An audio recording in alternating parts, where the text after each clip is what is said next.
Hello, thank you for visiting this training video hosted by DXC Technology.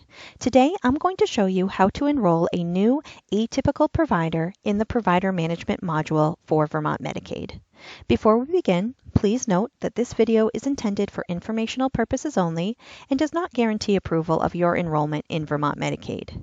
If you have further questions regarding Vermont Medicaid's enrollment criteria, please contact the Enrollment Department at DXC Technology at 802-879-4450, option 4, or email us at vtproviderenrollment@dxc.com. For today's presentation, I'm going to start on the homepage of the Provider Management module. You can access the link to the module by visiting www.vtmedicaid.com and click on the Enrollment tab. To start a new enrollment application in the Provider Management module, I'm first going to click on the menu button located on the top left-hand corner. Under that, I'm going to hover over Provider Enrollment, and I'm going to click on New Enrollment. The first screen that pops up is going to be the Welcome page. This screen is intended to give you additional information of what you may need in order to complete your application. Once you've read over the information and are ready to begin, you can click Start on the bottom right-hand corner. The next page to populate is the registration page. Each application is required to register in order to obtain an application tracking number, or an ATN. This ATN is unique to your application. In order to register, you want to enter in your email address and your password. You also have the option to add a provider reference, would just be an identifier for you to note which application you're working on. This application tracking number that is assigned is important as it will allow you to resume the application if you're not able to complete it in one sitting, or to check the status once you have submitted your application. Once you've registered for your application, you can hit Register on the bottom right-hand corner. There is going to be a screen that populates, and this is just going to let you know that your registration has been completed. It will give you that tracking number, the ATN, and it lets you know that it has also sent the application tracking number to the email that you registered with, so you have it as a reference in your email. A couple things to note before we begin our application. The tracking number will be located at the top and will follow you throughout the application. If you have questions regarding the page that you are currently working on, there is page level help, and that's indicated by a blue question mark located in the top right-hand corner of your screen. If you click on that question mark, it's going to give you more information regarding the current page you're working on. If you have questions regarding a specific field that you're going to be filling out, you can hover over the gray question mark located directly above the field, and that will give you more information about what is supposed to be entered into this field. Anything marked with a blue asterisk is required, and you will not be able to save and continue the current page you're working on and move on to the next page without filling out the information completely. So to begin, the first thing that I'm going to need to fill out is my enrollment type. As stated in the beginning of this presentation, we are working as an atypical provider today, so I'm going to choose atypical, which means I don't carry an MPI. There is going to be a warning box that populates, and this warning box states that once you have saved and continued the first page, you're not going to be able to go back and change your enrollment type. So you want to make sure that the enrollment type you selected is the one you intended to enroll as. The next piece of information I need to fill out is my provider type. So I'm going to drop the box down, and I'm going to select my current provider type. And today I will be a state-defined children and family waiver. And again, it's going to tell me first that I've selected a moderate risk provider, and that moderate risk providers are subject to limited screening requirements plus pre and post enrollment site visits. Moderate and high risk providers are required to conduct site visits, so you may be subject to that if you choose a moderate or high risk provider. It's also going to let you know that once you save and continue the first page again, you will not be able to go back and change your provider type. The reason for this is that you'll notice that once I entered in my enrollment type and my provider type, the application populated pages for me. Once I save and continue, everything that I do moving forward on this application is tailored to the enrollment type and the provider type that I chose. That's why you're not able to go back and change those two pieces of information. The next piece of information we need to fill out is the effective date.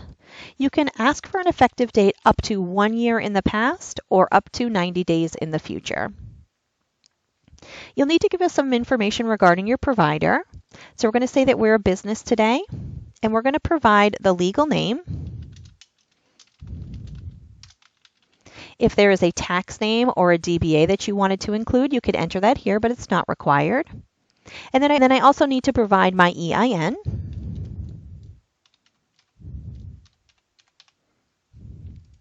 Under that will be 3 questions. The first question is, are you currently enrolled as a provider? If you were to choose yes here, a red warning box is going to populate and ask you if you're actually here to revalidate.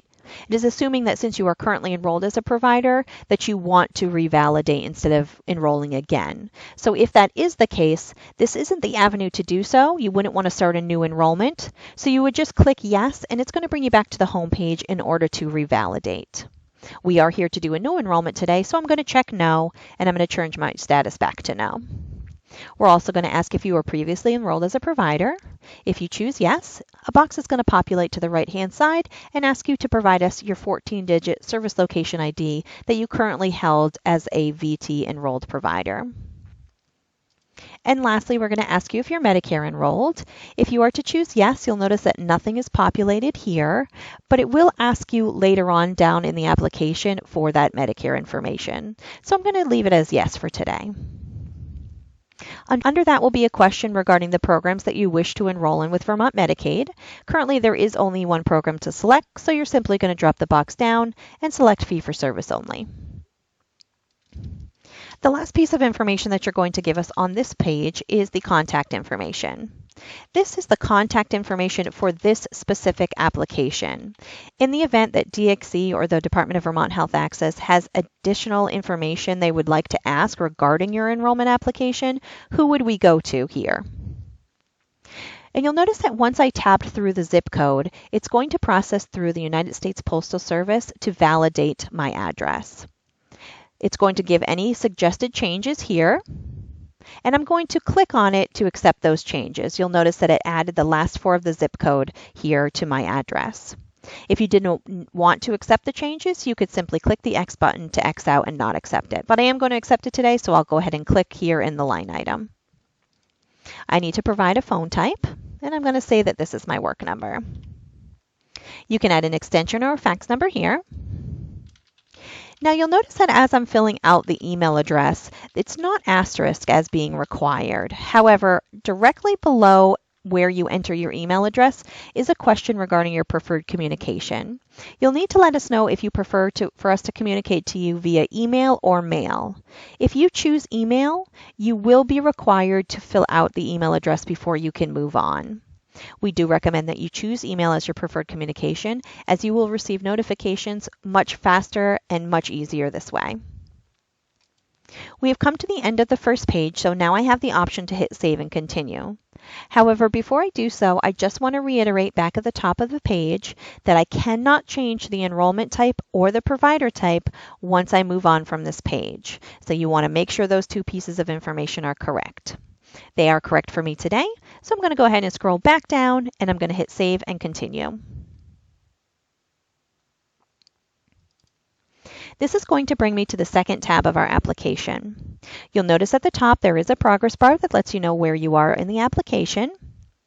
The first page, the general information page that we just filled out, is now white, indicating that we have saved the information and completed it. I now have the option to go back to this page and review the information or make changes to the information, except for the enrollment type and provider type, if I need to do so. Any page that you're currently working on is marked in yellow, and any page that you have not currently filled out is marked in blue. And you'll notice I can't skip around to different pages. I have to go in order of the pages as they're listed here, and then once I've completed them, I can go back and make revisions or review them as needed. So this is the Specialties tab, and I have to indicate at least one primary specialty in order to continue. You'll notice my provider type is listed here. So in order to make a new entry for my specialty, I'm going to hit the Create New button to make that entry here in this box. Once I hit Create New, a new box is going to populate, and I'm going to first check the box to make this specialty my primary specialty. Underneath, I have a drop-down box to enter in my specialty. Now you'll notice that I only have one specialty listed here, and that's because the specialties that are listed are designed to be tailored to the provider type chose. So because I chose the provider type of 039, I'm only going to see specialties that are allowed with that provider type, and for this case, there's only one. So I'm going to go ahead and choose my specialty. And then I have to choose my taxonomy. And just like the specialty, I'm only going to see taxonomies that are allowed with the specialty that I chose. So I'm going to drop the box down and I'm going to choose adult daycare. Next, I need to give an effective date. And now that I've filled out all the information, I can save this field. And now you'll notice that I have an entry listed down below.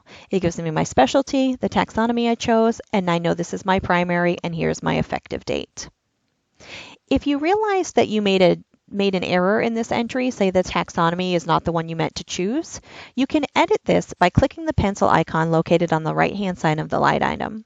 A pencil icon in the module means that you can edit the information. So now you'll notice that it brought my entry back up, and I have the option, I can drop this box down and say, oops, I actually meant to write adult care home. I'm going to choose that one. Now I can save it, and it will change that entry. If you had multiple specialties, you could simply repeat the process and just not choose the Make Primary checkbox, as we already have a primary listed. Once you've entered in all of your specialties information, you can hit Save and Continue. The next page of our application is the addresses page, and this is where you're going to give us 3 addresses that are required. The first is the service location. Where are your services being rendered from? You have to enter in your billing name, and you want to make sure that this billing name is listed exactly how you're going to bill on your claim form. So I'm going to be billing my services as DXC Associates, so that's what I enter here. You'll have to give us contact information for your service location, and this may be different than the contact information that you gave us previously, as the previous contact information was for the application itself, and this contact information is for your service location. So I'm going to put in the person to contact at the service location, as well as the address. I'm going to tab through the zip code, and you'll notice that it is going to process through that USPS software. Every address in the module does go through that validation process. I'm going to accept the changes by clicking the line item. Next, I'm going to enter in an email address for the service location, and I'm going to confirm it. Under that, you have to provide at least one phone number for your service location. So just like we did with the specialties, you'll see the box located here, and I need to make a new entry. And in order to do so, I'm going to hit the Create New button, which is going to populate a new box. I'm going to enter in the phone type first. I'll say again, this is my work number. You can provide an extension if you so choose, and you can hit Save. If you had multiple phone numbers that you wanted to provide to us, say a work number, a home number, or a cell number, you could simply repeat the process by hitting Create New and making a new entry. Under the phone number, we're going to ask you a few questions regarding your service address. The first is your hours of operation. So what you want to do is make a check marks next to the hours of operation. This is going to populate a new box for you to let us know what hours this practice is open. We're going to hit Create New to make a new entry.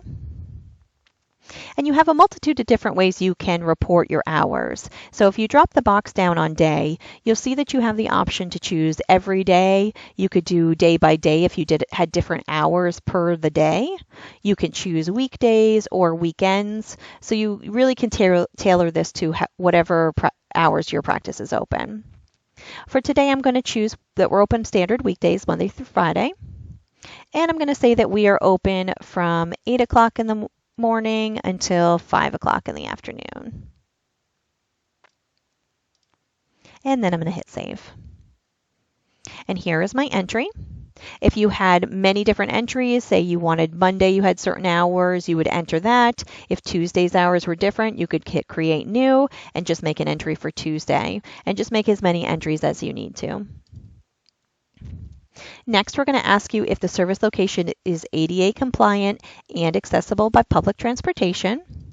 And then we're going to ask you what your after hours arrangements are. So if you are not open 24 hours a day, we're just asking you to let us know what you would tell your patients in the event that you're closed. So for today, I'm just going to state that they would contact or go to the emergency room. If you did have an answering service, you could write answering service and then provide us the phone information down below. The next required address is the pay to address. Where are we going to send payments to? You have two different options. The first would be to fill out all of the asterisk information if the address is not the same as your service location. If it is the same as your service location, you could simply check the same as service location box. This is going to populate all of the information from your service location and put it into your pay to address. This is the same for the email and the phone number. If this information is different than your service location, you would simply type the information here or make a new entry in your phone number. If it's the same, you can check the same as service location box and that will populate for you. The last required address on this tab is the mail to address. Where should we send correspondence to? Again, you have a few different options here. If this address is different than your pay to or your service location, you could simply fill out the information. If it's the same as your service location, you could drop the box down and select service location. Or if your pay to was different than your service location, but the same as your mail to, you could check pay to location. For today, we're going to say it's the same as our service location again. And then we're going to scroll down to the email address and phone number. And again, we're going to say this is the same as the service location. One thing I do want to note, when you choose same as for the mail to, it's going to default your preferred communication to mail. We do again recommend that you choose email as you're going to get notifications much faster via email. So I'm just going to make sure I toggle back over to email for this. Below the mail to address is a place where you can enter in information for a prior authorization, remit to legal or medical records request address. These are not required addresses. However, if you had a separate address that you wanted prior authorization notifications to go to, you would want to give us that information. You do so by simply clicking the plus sign, which expands the address information below the prior authorization tab. You'll notice that nothing is marked blue as it's not required. However, if you begin to enter the address for a prior authorization, you must complete everything before moving on. Once you've entered in all the necessary addresses, you can hit save and continue.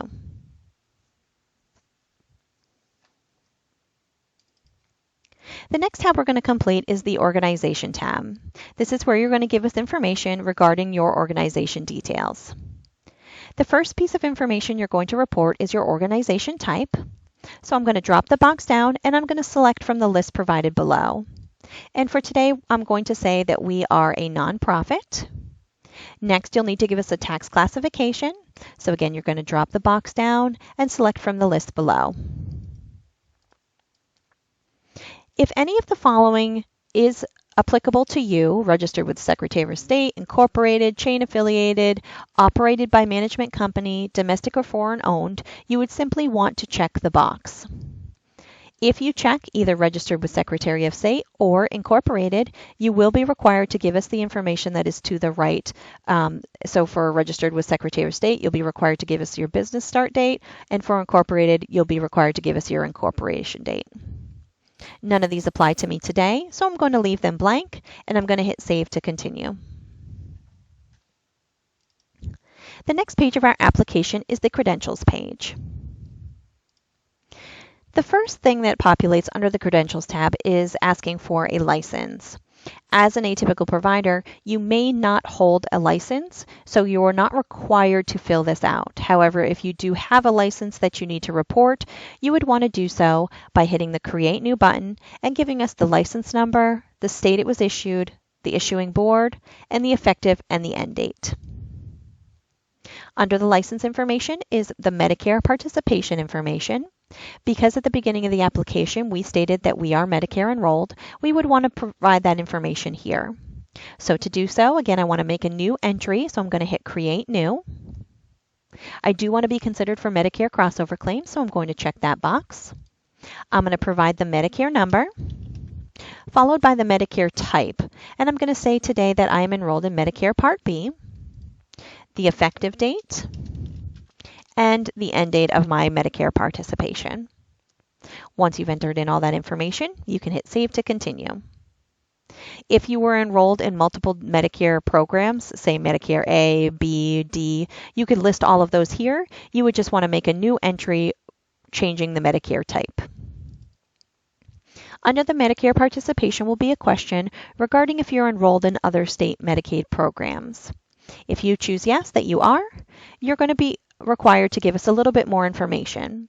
A box will populate, and you want to hit Create New to let us know the program, the state, and the effective and end dates of your enrollment with that Medicaid program. If you are not enrolled in any other Medicaid programs, you would simply leave it as no, that box is removed, and you're ready to continue on.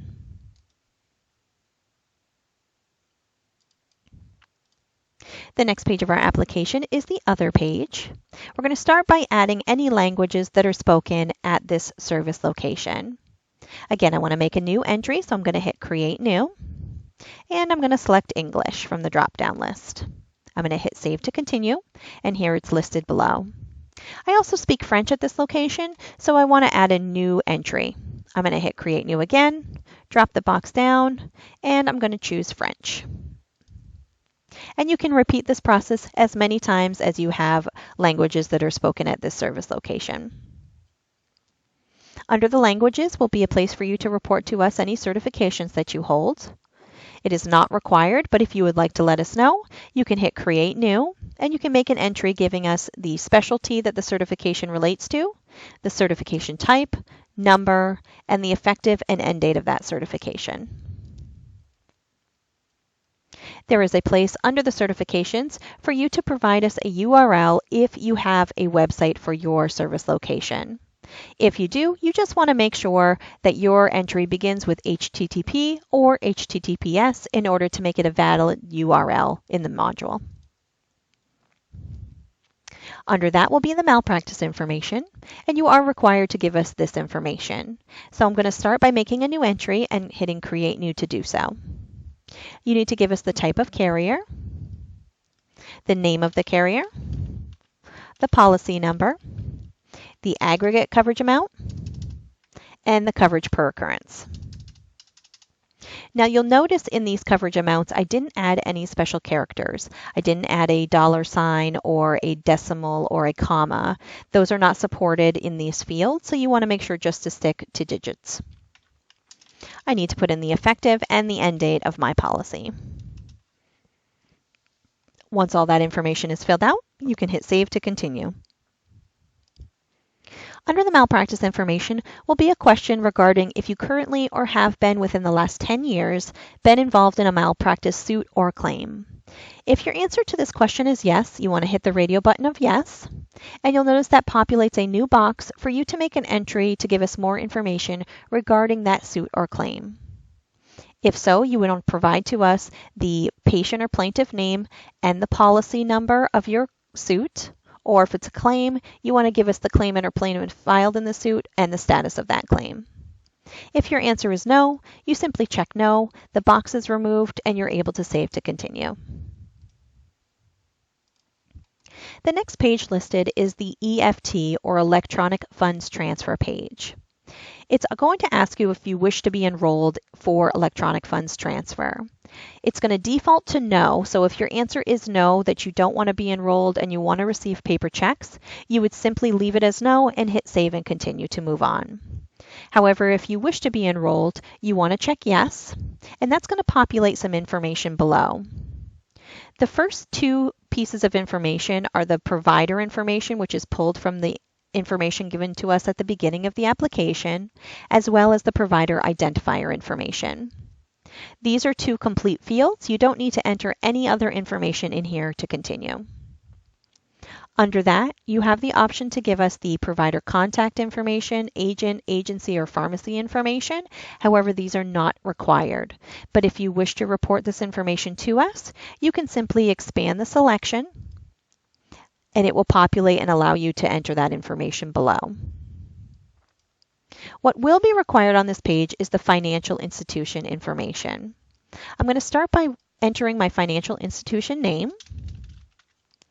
It is not required that you give us the financial institution address, so you can leave that blank. You need to provide us the routing number, the type of account, whether it's a checking or savings, the provider account number, and then you need to let us know if you would like this account to be linked to your tax ID or your MPI. You can toggle through both of them. However, with an atypical provider, I don't have an MPI, so I'm going to leave it as tax ID number. We are ready to save and continue. I do want to note at the bottom of this page there is a submission section. And just to make sure to be clear, the Include with Enrollment Submission drop-down box states a voided check or a bank letter. You are not required to provide either one of these pieces of information to complete your transaction for enrolling in electronic funds transfer. You do not need to provide us a voided check or a bank letter. So I have completed all the information on this tab. I'm going to hit Save to continue. That brings us to the Disclosures page. You want to start by reading carefully over the Privacy Act notice statement and the ownership and controlling interest information located at the top of the page. Below, you'll notice that we have 5 different disclosure forms. First is the provider self-disclosure, which is required for all providers. Under that will be your disclosing entities regarding your subcontractor disclosure, ownership and control interest, managing employees, and business transaction. It is required that you action each one of these in order to continue. Currently, the status of all these are new, and we need them to be complete in order to continue on. So the first thing we're going to do is we're going to action the provider self-disclosure. I'm going to do so by hitting Create New on the right-hand side of the line item. That's going to bring me up a new provider self-disclosure form. It's going to automatically populate my legal name and my EIN that I gave in the beginning, and then it's going to have a series of questions that I need to answer in order to make this complete. You'll notice that all of the questions are defaulted to yes, so it's very important that you read each question very carefully to note how to answer it. You'll notice also that when they are checked yes, there is a box populated below each question. And that is because if you choose yes, you are required to give us more information regarding why you chose yes in this field. I've read these questions, so I'm going to go ahead and action them. And you'll notice that once I hit no, that box goes away and I'm able to move on. So again, it's very, very important that you read over each of these questions very carefully, as you may answer yes or no depending on how the question is worded. Once I've answered the last questions under the General tab, it's going to bring me to a place where I'm going to enter the contact information in the event of an audit for this application. So if there is an audit and we need to contact somebody, who is that person going to be? So again, I'm going to enter the last name and the first name, and I'm going to enter the address information. I'm going to tab through the zip code, and it's going to process through that USPS software to validate.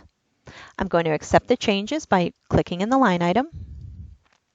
Next, I'm going to provide a phone type, still in that audit contact information.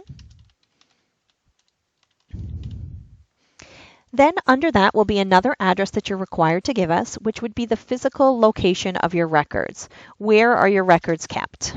And this may be different than the addresses you've given to us previously. We just need to know where your physical location of your records are. And again, I'm going to tab through that address and let it go through that process. I'm going to give a phone number. So in the event that we need to ask for medical records, who would we contact in this situation? Under that is going to be a question that I do want to just take a moment to note. This question states, in accordance with 32 VSA, I declare that I am currently not in good standing with respect to and any and all taxes due. That means if you answer yes to this question, you're letting us know that you are currently not in good standing with your taxes. This is why it's very important to read these questions carefully. I'm going to choose no today, stating that I am in good standing with my taxes. I'm going to finish up the last few questions here. Once you get to the end of this page, you can hit Save to continue.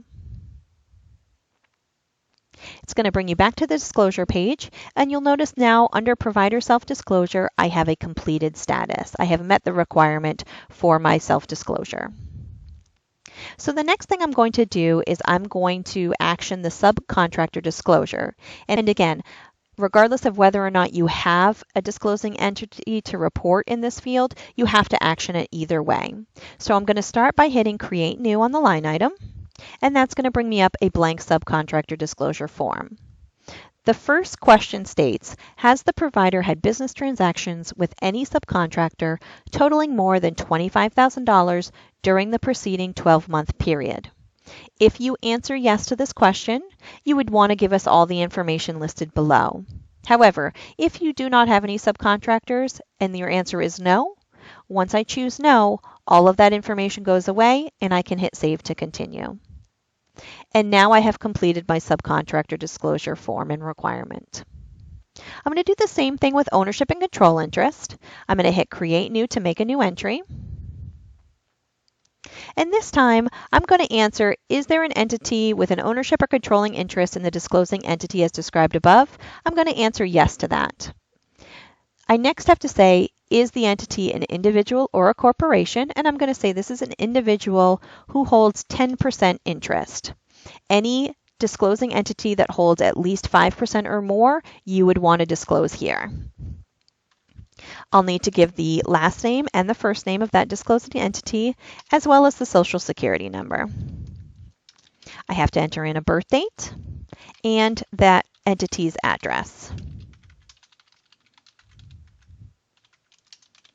I'm going to tab through the zip code, let it go through the validation process. I also need to provide an email address for the disclosing entity. And I have to confirm it. And this confirming is just to make sure that we have a valid address to provide. You have to provide the effective date of this disclosing entity to your facility.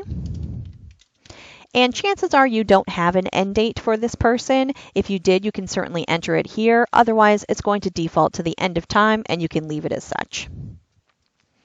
Next, you'll have to answer a series of questions regarding this disclosing entity. So just like our provider self-disclosure, you want to make sure to answer each question very carefully. If you choose yes to the question, there will be a box populated where you're going to need to give us more information. You can do so by hitting Create New and making a new entry. Once again, I've answered these questions, so I know what they say. I'm going to go ahead and answer them down below, but you're going to make sure that you answer each question very carefully and read over them. Once you've answered the last question, you can hit Save to continue. And now my ownership and control interest status is completed. I'm going to move on to managing employees. Again, I'm going to hit Create New to make a new entry. The first question states, is there any managing employee entity associated with the provider's organization? I'm going to choose yes, but again, if you had none, you would choose no, and then you would just hit Save to continue. But I'm going to choose yes to show you how to complete this. First, you're going to let us know what the relationship of this entity is to the provider's organization, and I'm going to say this is a managing employee. Once again, you're going to give us the last name and the first name, the social security number, and the date of birth. You have to provide the address information as well. And it will go through the USPS software once again. I'm going to go ahead and accept those changes. And I have to provide the email address for this managing employee. And once again, just like on our ownership and controlling interest disclosure form, I have to give an effective date. I don't know the end date yet for this managing employee, so I'm just going to leave it as the end of time. And again, just like our previous form, we're going to go through and we're going to read these questions very carefully. And if our answer is yes, we're going to provide more information in the box below. Once you've answered the last question, you can hit Save to continue. And lastly, we're going to action the business transactions. So once again, I'm going to hit Create New. And it's going to ask, has the provider entity had any significant business transactions with any wholly owned supplier or with any subcontractor during the preceding 5-year period? If your answer is yes, you're going to go through and you're going to answer each question. I'm going to say no for today. All that information goes away, and I'm going to hit save to continue. Now you'll notice that all of my statuses are completed, and I can hit save and continue now. I do want to note that if you needed to go back to review any of your disclosure forms, you can do so by simply clicking anywhere on the line item. So for instance, if I wanted to go back and look at my ownership and control interest disclosing entity, I'm going to click in that line item, and that's going to bring me up and I have the option to either edit or review it. I also want to note that you can only have, for obvious reasons, one provider self-disclosure. So the Create New button, once you have completed it, is grayed out. But you may have multiple subcontractors, managing employees that you want to report to us. So if so, you would simply make a new entry by hitting Create New and disclose to us all disclosing entities under each category. Once you've entered in all your disclosing entity information, you can hit Save to continue. The next page we're going to fill out is the attachments page, and this is where you're going to upload or let us know how you're going to send to us the required attachments in order to complete this application. So on this page, it's first going to let us know for this provider type and specialty, you are required to send the attachments or upload the attachments for your W-9 form, your professional license, and your proof of professional liability insurance. You'll notice that currently the requirement met status is no, and we need this to say yes in order to continue. To do so, we're going to action each one of these forms down below under attachment details. We're going to start by creating a new entry, hitting the Create New button on the right-hand side. The first thing you're going to tell us is how you're going to get these attachments to us. Under transmission method, if you drop the box down, you have the option to send it to us by mail, electronic only, email, or by fax. We highly recommend you choose electronic only and upload those attachments directly onto this application at this time. The reason for this is if you choose electronic and you upload them to the application, once you submit your application, it automatically goes into the screening service and is put into a queue for DXC and the Department of Vermont Health Access to process your application. If you choose to send it to us by mail, email, or fax, once you submit your application, it's in a holding status waiting for those attachments. So it's not able to move on until we receive your attachments, upload your attachments, and submit your application. So it's much quicker if you choose electronic only. So I'm going to choose that for today. And like I said, we have to action each one of these forms listed up top in order to move on. So I'm going to action and select under my attachment type my W-9 form first. So I'm going to scroll down until I find IRS W-9 form, and I'm going to hit Select Files to locate the file on my computer. I'm going to select my IRS W-9 form, and I'm going to upload it right to this application. You'll see that it's uploaded and is checked done, so now I can hit Save. Now I have a line item under my attachments details. It's letting me know that I have selected to upload this electronically. I'm choosing my W-9 form, and here is my file. Up top, you'll notice that my IRS W-9 form requirement has now been met and is checked yes. I do want to make sure that I'm clear that just because it says yes as the requirement met does not mean that you've uploaded this electronically. So whether you choose mail, email, or fax, it would still say yes, but you would want to make sure to send us those attachments after you submitted your application. Next, I'm going to move on to my professional license, so I'm just going to repeat the process. So down under attachment details, I'm going to hit Create New. I'm going to select my transmission method as electronic only. This time I'm going to choose under my attachment type, professional license. And I'm going to hit Select Files to go find the file on my computer. And just that fast, it's uploaded, so I'm going to hit Save. And now my professional license requirement has been met. Lastly, I'm going to upload my proof of professional liability insurance. Again, I'm going to hit Create New. My transmission method is electronic only. My attachment type this time is proof of professional liability insurance. And I'm going to go find the file on my computer. It's done uploading, so I'm going to hit save. Now that all of my requirements have been met and they all say yes, I can go down to the bottom of the page and hit save to continue. The last page of our application is the Agreement Submit page. You first want to read over very carefully the information located at the top of this page. It's going to pre-populate your legal name and contact information from the beginning of the application. And then it's going to let you know that there may be provisions associated with your provider type. If there are, you want to make sure to locate them at vtmedicaid.com, and it will give you any more information regarding any provisions located for your provider type and specialty. Once you've done so, you can hit Proceed. Under that will be our General Provider Agreement. This you want to make sure that you read over very carefully. This is the agreement that you are agreeing to for Vermont Medicaid. You do have the option to print it or to download it to your computer if that's easier for you to read that way. Once you've read over the agreement, you can hit the I agree button located on the right-hand side, and then it's just going to ask you to confirm that agreement. Once you agree to it, a checkbox will appear for I accept the agreement. Underneath the General Provider Agreement will be a place for you to give us the portal registration details. These are going to be the details for whomever should receive an invitation to the portal upon the approval of your application.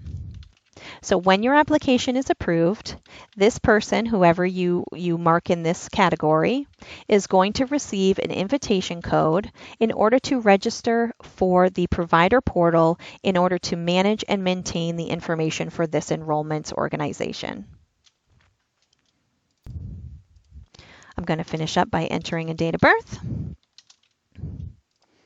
And now I can move on to the signature.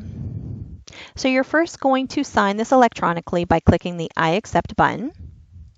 You're going to enter in your last name and your first name.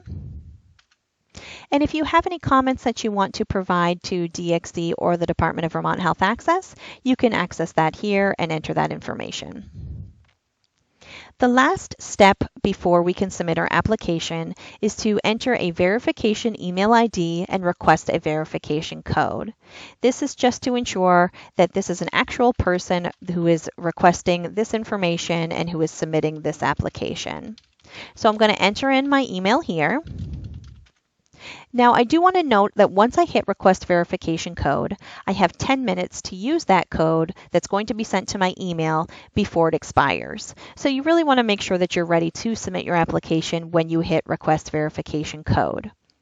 If you are not ready to submit your application, you have the option in the bottom right-hand corner to hit the Finish Later button in the event that you need somebody else to review it or you just wanted to submit it at another time. You can absolutely do so, and then you can resume your application using your ATN or your application tracking number and the password that you use to register your application. We are ready to submit our application, so I'm going to hit Request Verification Code. It's going to let me know that that code has been sent to my email that I provided above. And I have checked my email and have received that verification code already. So I'm going to enter it exactly as it's listed in my email. So you want to make sure that if the letters are capitalized in your invitation code, your verification code, that you want to capitalize them here. If I was to put a lowercase r here, it would not accept my verification code. Once you've entered in the verification code, you are now ready to submit your application. So I'm going to hit Submit on the bottom right-hand corner. It's going to confirm to make sure that you really want to submit the application, and I'm going to choose Yes. Once that process is through, you will receive a confirmation that you have successfully submitted your provider enrollment application. It's going to provide you that tracking number one more time. That tracking number is also in your email from the beginning, so you can reference it there as well. Under that, we'll provide a cover sheet. In the event that you chose to send your attachments to us via mail, email, or fax, you would want to access this cover sheet and provide it along with your attachments so that we can easily identify which application the attachments go to. If you want to print your application, you absolutely have the option to do so. You would simply hit the print button located in the top right-hand screen, and this will provide you a PDF of your application that you can either print or download to your computer. If you have any questions regarding your application once it's submitted, we do offer the DXE provider enrollment team information. You can email or contact us via phone. Thank you for visiting this training video today. Have a great day.